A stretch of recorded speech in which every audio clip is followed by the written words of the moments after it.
we will talk about paraphilic disorders.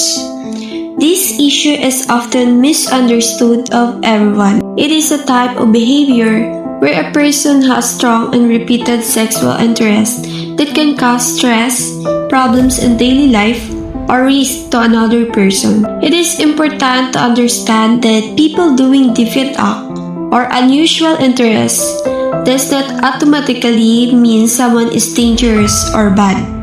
It simply means that the behavior becomes a problem when it affects someone's safety or when the person cannot control it anymore. Ang sex-related deviant behaviors ay mga hindi pangkaraniwang, mapanganib at madalas ay illegal na gawaing sexual, kabilang dito ang exhibitionism, ang paglalantad ng ari sa hindi handa o hindi nagbigay ng consent. Voyeurism, ang palihim na panunood o pagkuha ng larawan ng taong ubad o gumagawa ng pribadong aktibidad. Necrophilia, pagkakaroon ng sexual na interes o akto sa taong pumanaw. Frotteurism, pagdidiin o pagkiskis ng maselang bahagi ng katawan sa ibang tao nang walang consent. Sexual sadism and masochism disorders, kapag ang pananakit o pagpapasakit ay nagdudulot ng harm o kapansalaan sa sarili o sa ibang tao. Hindi ito simpleng kakaibang hilig. Ang ganitong mga gawain ay non-consensual, nakakatakot para sa biktima at may mas malalim na pinanggagalingang psychological issues. Tinatawag itong deviant behavior dahil lumalabag sa moral at legal norms, nakakasira sa dignidad at privacy ng tao, may panganib ng pisikal at emosyonal na trauma, may posibilidad na umakyat sa mas malalang kriminal na gawain, at isang seryosong paglabag sa konsepto ng consent. Hindi ito basta preference lamang, ito ay panganib na dapat tugunan ng lipunan.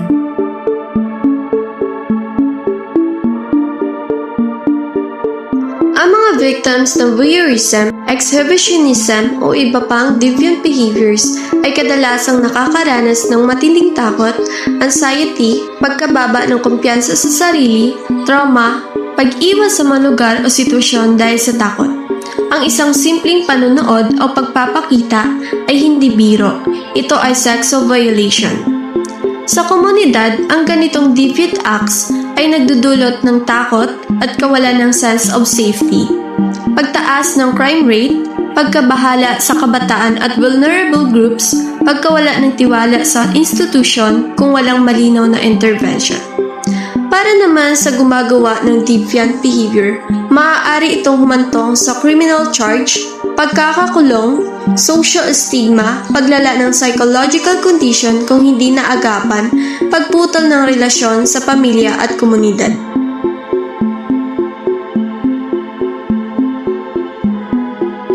Walang iisang sanhi kung bakit nagkakaroon ng deviant sexual behavior. Ilan sa mga common na factors ay childhood trauma, kakulangan ng emotional regulation, mental health disorders, lack of healthy sexual education, environmental factors at exposure sa sexual violence, pag-abuso ng substances at minsan unresolved psychological needs or compulsions. Kaya't kailangan ito ng tamang assessment, hindi lang simpleng panghusga lamang.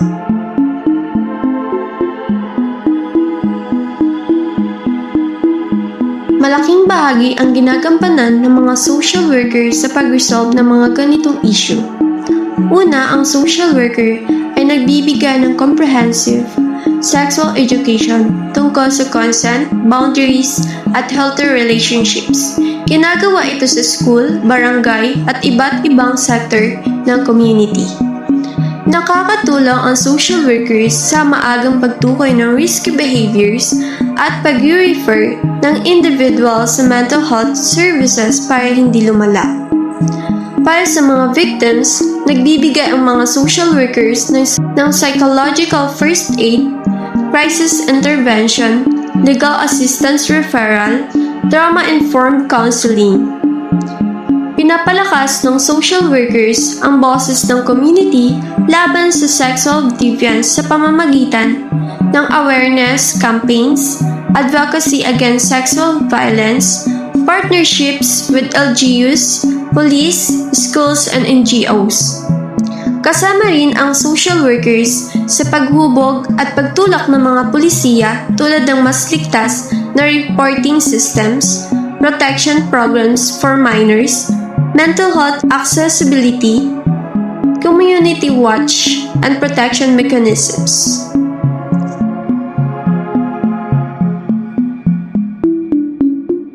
Ang sex-related deviant behavior ay hindi biro. Ito ay seryosong paglabag na nakakasakit ng tao at nagbabanta sa seguridad ng komunidad.